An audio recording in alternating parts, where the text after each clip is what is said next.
സുഹൃത്തുക്കളെ, കേരളത്തിലെ UDFലെ രണ്ടാമത്തെ വലിയ പാർട്ടിയാണ് മുസ്ലിം ലീഗ്. CPM-നെ പോലെ തന്നെ ഒരു കേഡർ പാർട്ടി. UDF ജയിച്ചാലും UDF തോറ്റാലും മലപ്പുറം ജില്ലയിലെ ബഹുഭൂരിപക്ഷം സീറ്റുകളും മുസ്ലിം ലീഗിൻ്റെ കയ്യിലായിരിക്കും.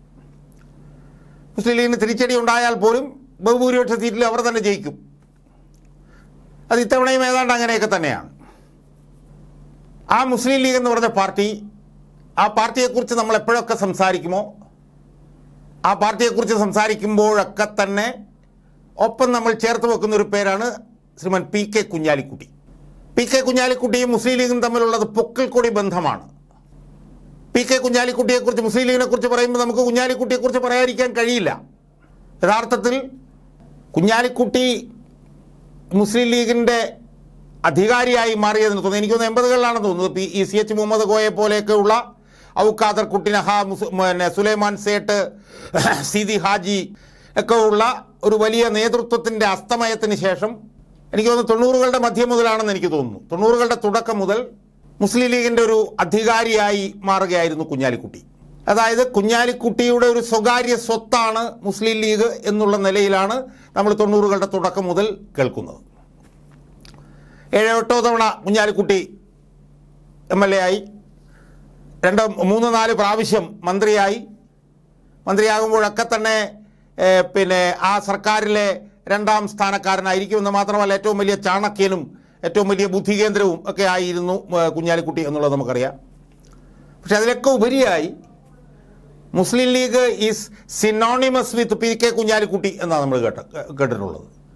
അതായത് മുസ്ലിം ലീഗ്, ഞാൻ നേരത്തെ പറഞ്ഞതുപോലെ, കുഞ്ഞാലിക്കുട്ടിയുടെ ഒരു സ്വകാര്യ സ്വത്തായിരുന്നു എന്നാണ് നമ്മൾ കേട്ടിട്ടുള്ളത്. മുസ്ലിം ലീഗിൻ്റെ അവസാന വാക്കാണ് കുഞ്ഞാലിക്കുട്ടി എന്നാണ് നമ്മൾ കേട്ടിട്ടുള്ളത്. മുസ്ലിം ലീഗിൽ എന്ത് നടക്കുമെന്ന് കുഞ്ഞാലിക്കുട്ടി തീരുമാനിക്കും എന്നാണ് നമ്മൾ കേട്ടിട്ടുള്ളത്. മുസ്ലിം ലീഗിൻ്റെ പരമോന്നത നേതാക്കന്മാർ പാണക്കാട് തങ്ങൾമാരായിരുന്നുവെങ്കിലും അതിൽ പല പാണക്കാട് തങ്ങൾമാരും കുഞ്ഞാലിക്കുട്ടിയുടെ പോക്കറ്റിലായിരുന്നു എന്നുള്ള ആരോപണം വരെ നമ്മൾ കേട്ടിട്ടുണ്ട്. എന്തായാലും മുസ്ലിം ലീഗിൻ്റെ ഉടമാവകാശം കുഞ്ഞാലിക്കുട്ടിയിലായിരുന്നു എന്നുള്ളതാണ് പതിറ്റാണ്ടുകളായി ഉണ്ടായിരുന്ന ഒരു കാര്യം. കുഞ്ഞാലിക്കുട്ടി പറയുന്നവരെ മത്സരിക്കുകയുള്ളൂ, കുഞ്ഞാലിക്കുട്ടി തീരുമാനിക്കുന്നവരെ മന്ത്രിമാരാവൂ. ഒന്നുകിൽ കുഞ്ഞാലിക്കുട്ടി ആയിരിക്കും ജനറൽ സെക്രട്ടറി, അല്ലെങ്കിൽ കുഞ്ഞാലിക്കുട്ടി തീരുമാനിക്കുന്ന ആളായിരിക്കും ജനറൽ സെക്രട്ടറി. ഇതാണ് കുറേ കാലമായി നമ്മൾ കണ്ടുകൊണ്ടിരിക്കുന്നത്. ഇപ്പോൾ ഏറ്റവും അവസാനം മുസ്ലിം ലീഗിൻ്റെ സംസ്ഥാന ജനറൽ സെക്രട്ടറി ആയി വന്നിരിക്കുന്ന PM സലാം എന്ന് പറഞ്ഞ ആൾ ഇന്ത്യൻ നാഷണൽ ലീഗിൽ നിന്ന് കുറച്ച് കാലം മുമ്പ് ഇങ്ങോട്ട് കയറി വന്ന ആളാണ്. മുസ്ലിം ലീഗിലുള്ള സീനിയർ ആയിട്ടുള്ള നേതാക്കന്മാരെല്ലാം തഴഞ്ഞിട്ടാണ് ഈ INL നിന്ന് വന്ന PM സലാമിനെ കുഞ്ഞാലിക്കുട്ടി മുസ്ലിം ലീഗിൻ്റെ ജനറൽ സെക്രട്ടറിയായി അവരോധിച്ചത്. മുസ്ലിം ലീഗിൽ കുഞ്ഞാലിക്കുട്ടിക്കെതിരെ ഒരു പ്രബല വിഭാഗം പതിറ്റാണ്ടുകളായിട്ടുണ്ട്, നമുക്കറിയാം. അതിലേറ്റവും പ്രധാനപ്പെട്ട ആളാണ് CH മുഹമ്മദ് കോയയുടെ മകനും പലതവണ മന്ത്രിയുമൊക്കെ ആയിട്ടുള്ള MK മുനീർ. അദ്ദേഹത്തോടൊപ്പം നിൽക്കുന്ന KM ഷാജി. ഇങ്ങനൊരു പ്രബല വിഭാഗം മുസ്ലിം ലീഗിൽ കുഞ്ഞാലിക്കുട്ടിക്കെതിരെ എപ്പോഴും ഉണ്ട് എന്നുള്ളത് നമുക്കറിയാം. പക്ഷേ അവർക്കൊന്നും കുഞ്ഞാലിക്കുട്ടിയുടെ ഈ പച്ച മലയാളത്തിൽ പറഞ്ഞാൽ രോമത്തിൽ പോലും തൊടാൻ കഴിഞ്ഞില്ല എന്നുള്ളതും നമുക്കറിയാം. അവരൊക്കെ വലിയ ഒച്ചയമ്പോളൊക്കെ ഉണ്ടാക്കും. പക്ഷേ കാര്യത്തോടെടുക്കുമ്പോൾ കുഞ്ഞാലിക്കുട്ടി പറയുന്ന പോലെ നടക്കും. ഈ എതിരാളികൾ വാലും ചുരുട്ടി ഓടിപ്പോകും. ഇതൊക്കെയാണ് നമ്മൾ കണ്ടുകൊണ്ടിരുന്നത്. അപ്പം കുഞ്ഞാലിക്കുട്ടി എന്ന് പറയുന്നത് 90കൾ മുതൽ മുസ്ലിം ലീഗിൻ്റെ ഉടമ ആയിരുന്നു എന്നുള്ളത് അവിതർക്കിതമായിട്ടുള്ള കാര്യമാണ്. കുഞ്ഞാലിക്കുട്ടി അവിടെ നിന്ന് ചെയ്തുകൊണ്ടിരിക്കുന്ന കാര്യവും നമുക്കറിയാം. ഭരണത്തിലായാലും പ്രതിപക്ഷത്തായാലും പിണറായി വിജയനെ വഴിപ്പെട്ട് മാത്രമേ കുഞ്ഞാലിക്കുട്ടി പ്രവർത്തിച്ചിരുന്നുള്ളൂ. പിണറായി വിജയനെ നോവിക്കുന്നതൊന്നും കുഞ്ഞാലിക്കുട്ടിയിൽ നിന്നുണ്ടാവില്ല. പിണറായി വിജയനെതിരാകുന്ന ഒരു സമരങ്ങൾക്കും കുഞ്ഞാലിക്കുട്ടി മുസ്ലിം ലീഗിനെ കൊണ്ട് സമ്മതിപ്പിക്കില്ല. കഴിഞ്ഞ 2.5 വർഷമായി പിണറായി വിജയൻ എത്ര ദുർഗന്ധം വഹിക്കുന്ന ഭരണമാണ് ഇവിടെ നടത്തിക്കൊണ്ടിരിക്കുന്നത് നമുക്കറിയാം. മുസ്ലിം ലീഗ് എന്ത് സമരം നടത്തിയിട്ടുണ്ട് പിണറായി വിജയനെതിരെ? ഒന്നുമില്ല. പിണറായി വിജയനെതിരായിട്ടുള്ള അഴിമതി ആരോപണങ്ങളിലൊന്നും മുസ്ലിം ലീഗ് കമാന്നരക്ഷരം വേണ്ടില്ല. അതിൻ്റെ എല്ലാ കാരണക്കാരൻ കുഞ്ഞാലിക്കുട്ടിയാണ്. കുഞ്ഞാലിക്കുട്ടി ഇപ്പുറത്താണ് നിൽക്കുന്നതെങ്കിലും പിണറായി വിജയൻ്റെ താല്പര്യങ്ങൾക്ക് അപ്പുറത്ത് കുഞ്ഞാലിക്കുട്ടി ഒന്നും ചെയ്യില്ല. അതിൻ്റെ കാരണം എന്താണെന്നുള്ളത് എല്ലാവർക്കും അറിയാം. 80കളുടെ അവസാന കാലത്ത് ഐസ്ക്രീം പാർലർ പെൺവാണിഭ കേസിൽ നിന്ന് കുഞ്ഞാലിക്കുട്ടിയെ പിണറായി വിജയനും P ശശി എല്ലാം കൂടെ രക്ഷപ്പെടുത്തിയതിനുള്ള ക്വിഡ് പ്രോ ക്വോ, അതിനുള്ള തിരിച്ചുള്ള സഹായം ആണ് ഉദ്ദിഷ്ട കാര്യത്തിൽ ഉപകാരസ്മരണ എന്ന് പറയുന്ന പോലെയാണ് UDFൽ നിന്നാലും പിണറായി വിജയന് അനുകൂലമായി കുഞ്ഞാലിക്കുട്ടി കാര്യങ്ങൾ ചെയ്തുകൊണ്ടിരുന്നത്.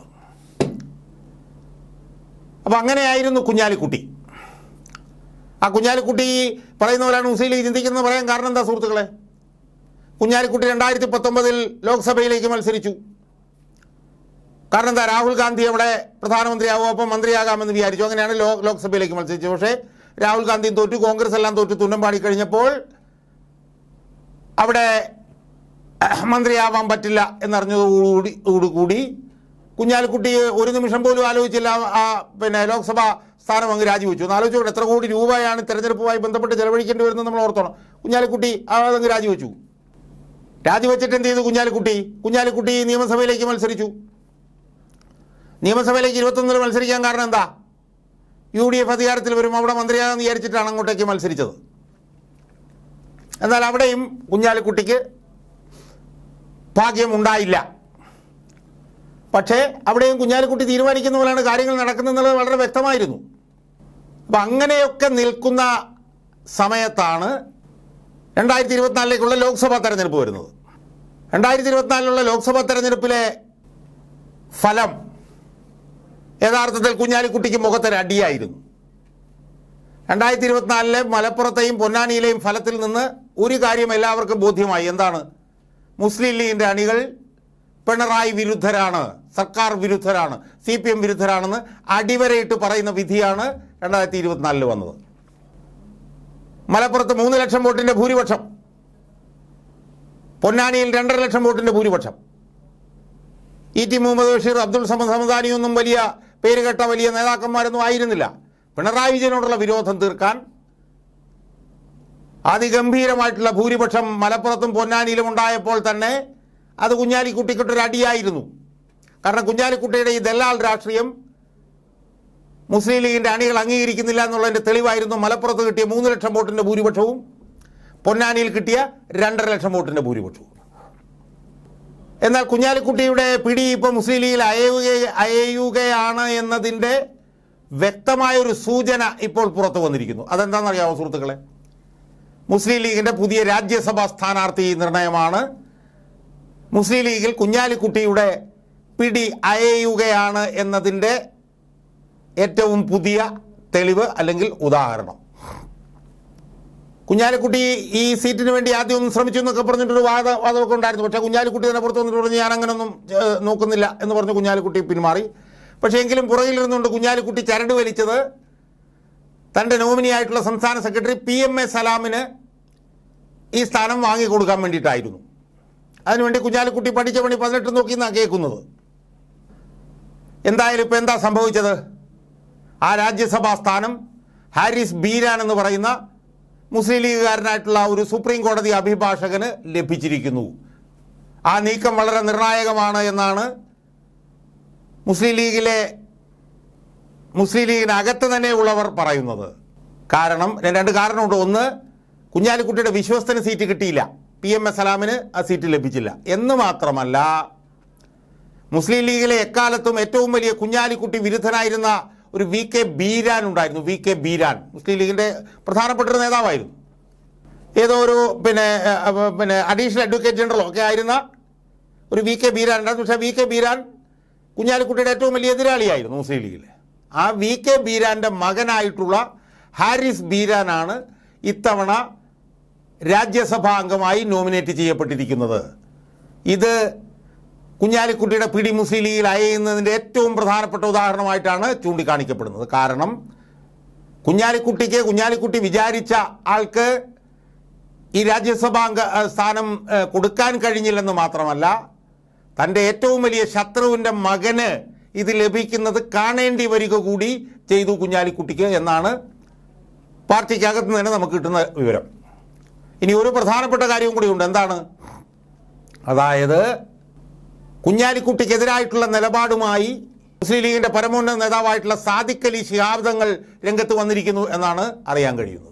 ആ സാദിഖ് അലി ശിഹാബ് തങ്ങളുടെ നിർബന്ധം പ്രകാരമാണത്രേ കുഞ്ഞാലിക്കുട്ടിയുടെ ഏറ്റവും വലിയ എതിരാളിയായിരുന്ന VK ബീരാൻ്റെ മകനായിട്ടുള്ള ഹാരിസ് ബീരാന് ഈ രാജ്യസഭാംഗത്വം ലഭിച്ചത് എന്നും നമുക്ക് കൃത്യമായി അറിയാൻ കഴിയുന്നുണ്ട്. ഇത് കാണിക്കുന്നത് മുസ്ലിം ലീഗിൽ കുഞ്ഞാലിക്കുട്ടിക്കുണ്ടായിരുന്ന സ്ഥാനം താഴോട്ട് പോകുന്നു എന്നുള്ളതാണ്. എന്ന് മാത്രമല്ല, വേറൊരു ദൗർബല്യവും കൂടി കുഞ്ഞാലിക്കുട്ടിക്ക് ഇപ്പോൾ വന്നുപെട്ടിരിക്കുന്നത് മലപ്പുറത്തെ AR ബാങ്ക് എന്ന് പറഞ്ഞൊരു ബാങ്കിൽ നടന്നിട്ടുള്ള നൂറുകണക്കിന് കോടി രൂപയുടെ അഴിമതിയുമായി ബന്ധപ്പെട്ടിട്ടുള്ള വിവരങ്ങൾ ഇപ്പോൾ പുറത്തേക്ക് വരാൻ തുടങ്ങിയിട്ടുണ്ട്. അതിലും കുഞ്ഞാലിക്കുട്ടിക്ക് വലിയ തോതിലുള്ള പങ്കുണ്ട് എന്ന് ലീഗ് അണികളിൽ നല്ല ശതമാനം വിശ്വസിക്കുന്നുണ്ട്. അപ്പോൾ ഇതെല്ലാം കൂടി നോക്കുമ്പോൾ മുസ്ലിം ലീഗിൽ കുഞ്ഞാലിക്കുട്ടിക്കുണ്ടായിരുന്ന അപ്രമാദിത്വത്തിൻ്റെ നാളുകൾ അവസാനിക്കുന്നു എന്നതിൻ്റെ വ്യക്തമായിട്ടുള്ള സൂചനകൾ പുറത്തേക്ക് വരികയാണ് എന്ന് കാണാൻ നമുക്ക് കഴിയണം. എന്തായാലും ഒരു പൊതുപ്രവർത്തകൻ എന്നുള്ള നിലയിൽ എനിക്കിതിനെക്കുറിച്ച് പറയാനുള്ളൊരു അഭിപ്രായം, ഇത് UDF നല്ലതാണ് എന്നുള്ളതാണ്. കാരണം മുസ്ലിം ലീഗിൽ കുഞ്ഞാലിക്കുട്ടി അപ്രമാദിത്വത്തോടുകൂടി നിൽക്കുകയും കുഞ്ഞാലിക്കുട്ടി UDFൽ ഇരുന്ന് പിണറായി വിജയന് വേണ്ടി ചരട് വലിക്കുകയും ചെയ്യുന്നത് UDFൻ്റെ ഏറ്റവും വലിയൊരു പരിമിതിയായിരുന്നു ഇതുവരെ. ആ പരിമിതി മറികടക്കാൻ കുഞ്ഞാലിക്കുട്ടിക്ക് മുസ്ലിം ലീഗിൽ ഉണ്ടായിരുന്ന അപ്രമാദിത്വം കുറയുന്നത് നന്നായിരിക്കും എന്നുള്ള ഒരു നിരീക്ഷണം കൂടി ഈ വീഡിയോ അവസാനിക്കുമ്പോൾ നടത്താൻ ഞാൻ ആഗ്രഹിക്കുകയാണ്.